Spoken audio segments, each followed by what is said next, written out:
Today's topic is raising an exponent by an exponent. Let's review. First, we know that 4 squared is the same thing as 4 times 4, because it's 4 to the second power, which is 16.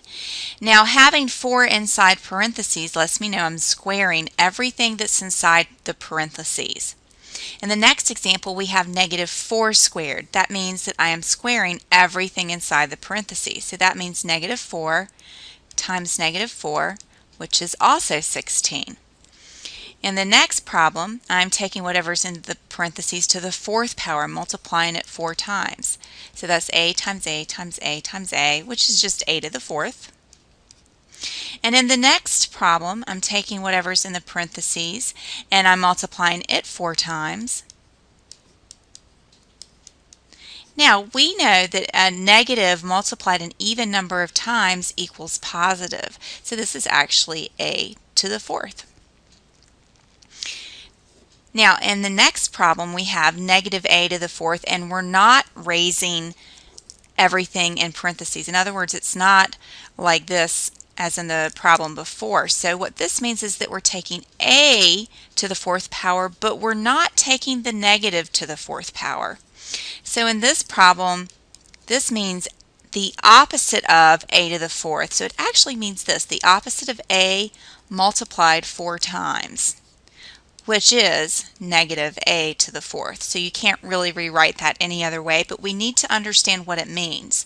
So let's recap to see the difference between the last two problems. Negative a to the 4th in parentheses means you're multiplying negative a 4 times. And since we have a negative multiplied 4 times, that becomes positive, and we have a to the 1st power 4 times, so we add the exponents to get 4. Whereas negative a to the 4th actually means the opposite of a to the 4th. So it actually means the opposite of a times a times a times a. So it's the opposite of a to the 4th. So let's look at the next example. In the next example, we have m to the 5th. Well, that's just m multiplied 5 times, which is m to the 5th. In the next example here, we have negative m to the 5th. Now, since all of negative m is inside of parentheses, the negative gets multiplied 5 times, just like the m gets multiplied 5 times. Since we have an odd number of negatives, we know this remains negative m to the 5th power, but we're actually going to keep this in parentheses to emphasize the fact that we are taking the negative to the 5th power as well as the m to the 5th power. So the answer is what we started with, negative m to the 5th power in parentheses. In the next example, we have 2 to the 3rd squared. So that means 2 to the 3rd times 2 to the 3rd. So that's 2 to the 3rd squared.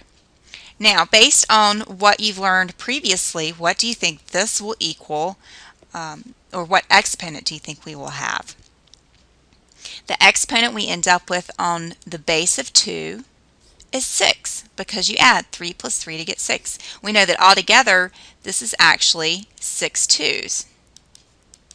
Therefore, it equals 2 to the 6th. In the next problem, we have n squared to the 4th. So that actually means n squared multiplied 4 times. So what does this equal? What do we end up with when we take n squared and raise it to the 4th power? What power is n raised to? 2 plus 2 is 4, plus 2 is 6, plus 2 is 8.